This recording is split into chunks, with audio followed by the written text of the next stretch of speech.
Hoje que a guerra começa pro Bahia, meu irmão. Qual a estratégia o Bahia tem que usar para superar a altitude da Bolívia e passar de fase na Libertadores? Como é possível vencer o The Strongest no alto do muro? Vamos falar tudo sobre a escalação do Bahia, deve ter mudança e tudo que você precisa saber sobre o adversário The Strongest você vai ver nesse vídeo e o caminho pro Bahia vencer esse jogo. Então vambora, mete marcha e vamos nessa.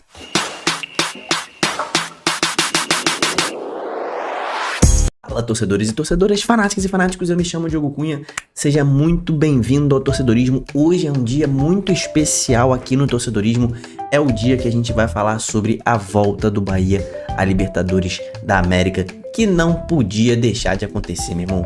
A Libertadores estava sentindo falta do Bahia, 35 anos depois o Bahia está de volta.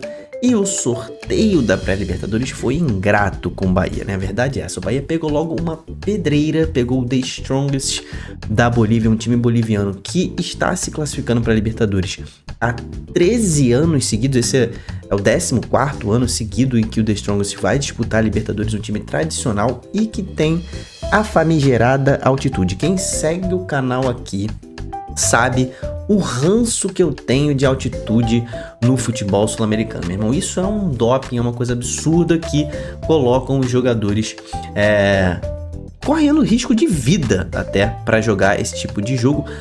Óbvio que tem o lado de quem mora na Bolívia e os caras vão jogar onde, mas meu irmão, corre risco de vida jogar lá. Então sou muito contra isso, mas ainda existe, então não adianta a gente chorar o leite derramado aí, né? Então vai ter que jogar lá 3.600 metros de altitude lá no alto do morro, que o Bahia vai jogar em La Paz. O Bahia, inclusive, tem um retrospecto bom em altitude, tá? 4 vezes já jogou em altitude pela Libertadores, empatou 3 e perdeu só 1. Mas agora os bolivianos estão mais estruturados, o time tá melhor, né? O futebol não tem mais bobo e os caras sabem que para se classificar nessa pré-Libertadores, eles vão ter que vencer em casa e fazer saldo. O Bahia está na segunda fase da pré-Libertadores. Para chegar à fase de grupos, vai precisar passar pelo The Strongest e depois vai precisar passar por uma outra fase. Lembrando que o campeão da Libertadores, o atual campeão Botafogo, veio da pré-Libertadores. Então assim, não é só time bobo aqui não, podem ter times fortes também. Só que, cara, os times brasileiros não têm levado sorte contra o The Strongest jogando na Bolívia, cara. O último time brasileiro a vencer o The Strongest pela Libertadores foi o Atlético Mineiro de Ronaldinho Gaúcho, meu irmão, lá em 2012, 13, né? De lá pra... foi 2013. De lá pra cá, cara, São Paulo caiu na Bolívia, Atlético Paranaense caiu na Bolívia, Internacional, Santos, o Fluminense e o Grêmio, tá? Só time gigante do Brasil, todos eles perderam ou empataram no máximo com o The Strongest, tá? A maioria perdeu. Mas só que tem um detalhe pra gente falar aqui. O The Strongest, né, não tem um retrospecto bom jogando no Brasil. Já já a gente vai falar sobre esse retrospecto. E isso, né, leva eles a terem que fazer saldo nesse jogo de ida, né? Eles vão precisar fazer saldo. E eles não têm conseguido golear os brasileiros não, tá? Os brasileiros já têm ido mais espertos lá pra altitude. Antigamente a gente só tomava lapada, agora a gente tá indo esperto, né? Se a gente pegar o retrospecto, né, que eu falei, desde 2013, quando o Atlético Mineiro venceu o The Strongest lá na Bolívia pela última vez, na Libertadores, eles venceram o São Paulo por 2-1 em 13 também, o Atlético Paranaense por 2-1 em 14, o Inter por 3-1 em 2015, empataram com São Paulo e Santos seguidamente em 2016 e 2017, aí voltaram a enfrentar o Santos em 2021, venceram por 2-1, e aqui a única goleada, ó, 5-0 no Atlético Paranaense em 2022, né? Se o Bahia toma um 5-0, acabou, né? Não pode deixar isso acontecer. Aí em 2023, 1-0 no time reserva do Fluminense, o Fluminense mandou os reservas para altitude, e ano passado venceu o Grêmio por 2-0. Então eles só matariam no jogo de ida contra o Atlético, né? E por 2 gols de diferença foi só contra o Inter em 2015. Então assim, o The Strongest não tá conseguindo golear os brasileiros, porque a gente também já tá com várias sagacidades, várias tretas aí. Para sentir menos o efeito da altitude, você vai saber quais são essas tretas, esses hacks aí que o povo tá usando para sentir menos o efeito da altitude, tá? Desde que o The Strongest vem disputando a Libertadores ininterruptamente, né? Desde 2012, Eu já botei o histórico contra brasileiros. Mas se você pegar o histórico contra qualquer time jogando na Bolívia, só perdeu 4 vezes. Perdeu aquela pro Atlético Paranaense, né? E perdeu também pro Atlético Tucumã da Argentina em 2018, pro Libertad também em 2018, pelo visto esse time de 2018 era fraco, né? E perdeu pro Boca Juniors em 2021. Inclusive a única vez que o The Strongest não fez um gol jogando em casa foi contra o Boca Juniors, tá? Então assim, existe forma de vencer o The Strongest, mas é muito difícil. Um detalhe, o último time brasileiro, no geral, contando todas as competições, a vencer o The Strongest foi um time nordestino, foi o Ceará, mas foi pela Sul-Americana em 2022, venceu com um gol no finalzinho do jogo, o Vozão chegou lá e venceu. Então o Nordeste tem força na altitude, pelo menos o histórico recente é esse. Como o Bahia está se preparando para enfrentar este adversário gigantesco, que não é o The Strongest é pequeno, o adversário gigantesco é a altitude, né? Vamos falar real. Danilo Fernandes e Marcos Felipe foram uma semana antes para se aclimatar. Tô falando dos goleiros do Bahia, tá? Então, a ideia da comissão técnica de Rogério Ceni, que é um ex-goleiro, mandou os seus goleiros para lá. Mas por quê? Cara, não dá tempo deles se aclimatarem fisiologicamente à altitude, né? A gente sabe que para você não sentir os efeitos da altitude plenamente, você precisa de muito tempo, né? 1, 2 meses lá, que aí o seu sangue vai produzir mais glóbulos vermelhos, né? Quem for médico ou biólogo vai poder falar melhor que isso, mas enfim, o sangue vai conseguir levar mais oxigênio para o cérebro e para o resto do corpo, mas só depois de muito tempo lá que seu corpo realmente se adapta a isso. A intenção da comissão técnica de Rogério Ceni foi levar os goleiros para que eles se adaptem ao tempo da bola, né? Que na altitude o ar é mais rarefeito, tem menos resistência, então a bola vai mais rápido. Então ele mandou os seus goleiros lá para que eles possam se adaptar à bola, né? À velocidade da bola. Um ponto importante. Uma das estratégias do Bahia para chegar bem nesse jogo. Outra estratégia, não vai chegar antes, tá? Muitos médicos, fisiologistas dizem que se você chegar lá e ficar um dia antes lá, você vai chegar na hora do jogo pior. Tá? Você vai sentir mais, vai sentir enjoo, vai sentir dor de cabeça, tontura. Então, todo mundo recomenda que chegue muito próximo da hora do jogo. Então, o Bahia vai fazer isso, né? Viajou ontem para Santa Cruz de la Sierra e aí, poucas horas antes do jogo, vai subir o morro, vai para La Paz, já vai jogar a partida assim que chegar. Inclusive, cara, quem não viu a festa da torcida do Bahia na despedida do aeroporto foi uma coisa absurda. A torcida do Bahia é muito gigante, né? Foi uma coisa muito linda de se ver. Os jogadores foram no braço do povo. Como o Bahia, tá, pode chegar melhor ainda, tá, lá. Coisas que todos os times fazem, né, para diminuir os efeitos da altitude. Oxigênio, os caras vão levar balão de oxigênio, provavelmente, né, no intervalo.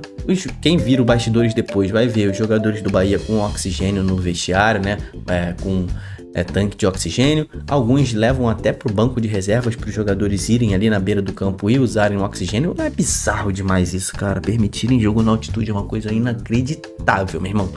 Mas se existe, o jeito é esse, né? Tentar amenizar. Qual o caminho, na minha opinião, pro Bahia vencer esse jogo? Agora falando de campo bola, tá? O Bahia tem que saber que precisa sobreviver a esse jogo. Não pode tomar goleada. Não pode. No máximo 2 gols de diferença, mas 2 gols de diferença já é muito. Tá? Tem que tentar segurar um empatezinho ou no máximo perder por 1 gol de diferença. Se vencer, então, aí, meu irmão, esquece, já tá classificado. Porque não é mamatinha vencer o The Strongest de goleada aqui no Brasil. Se eu falei o histórico do The Strongest jogando em La Paz, jogando no Brasil, eles não têm tomado goleadas, não. O aproveitamento deles é pífio, tá? Vamos falar a realidade, eles não vencem aqui no Brasil. O aproveitamento deles é pífio. Mas eles também não têm... ultimamente não têm tomado goleada, embora tenha tomado no passado, ó.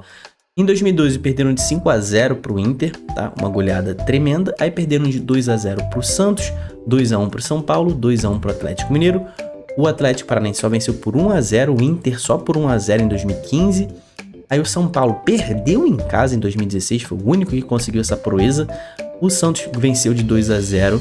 O Santos depois em 2021 venceu por 5-0, ó, mais uma goleada aqui. Teve uma do Inter por 5-0, agora essa do Santos por 5-0. Aí o Atlético Paranaense venceu por 1-0 em 22. O Fluminense, campeão em 2023, venceu só por 1-0. Foi um jogo muito duro, eu lembro, eu tava no Maracanã. O The Strongest com uma defesa muito forte. E o Grêmio ano passado conseguiu golear por 4-0, foi o último brasileiro, então foram só 3 goleadas aí, eu falei, acho que eu falei 15 jogos, né? Então assim, não é tão fácil assim reverter uma goleada contra o The Strongest aqui. Eles têm se reforçado bastante na defesa. Então o ponto é não levar gol no início do jogo. Cara, tentar se fechar o máximo possível, porque vai vir pressão lá. Não tem essa do The Strongest esperar o adversário. Vai vir pressão no início do jogo, então se tomar gol no início, vai ter que correr atrás depois e vai ser pior. Mas se levar o gol, é não se desesperar e manter a postura, porque 1-0 não é o fim do mundo. Como eu tô falando nesse vídeo inteiro, 1-0 não é o fim do mundo. Agora 2, 3, 4, aí acabou, né? Então assim, tentar manter a calma, tentar cozinhar o jogo, mas não deixar de atacar, porque eles também não são bons com a bola no pé, eles não são lá essas coisas, então não pode deixar de atacar, dar umas espetadas ali com Ademir, né, os caras mais velozes assim, com mais gás, tem que dar uma espetada, botar um Eric Pulga pra correria ali, um Juba pela esquerda, não pode deixar de atacar, mas também não pode todo mundo pro ataque, porque pra voltar vai ser difícil, né? E óbvio, não deixar o time boliviano chutar de fora da área com frequência e facilidade, porque como eu falei aqui, a bola viaja mais rápido, viaja mais forte e é mais difícil pro goleiro, e os caras da Bolívia obviamente sabem disso, treinam isso, sabem a forma de bater na bola, já estão acostumados e eles vão fuzilar de fora da área, então é cercar a área para que não tenha muitos chutes ao gol do Bahia, tá? E obviamente, né, nessa mesma levada de não deixar chute fora da área, não fazer muitas faltas próximas ao gol, que é o que eles querem, né?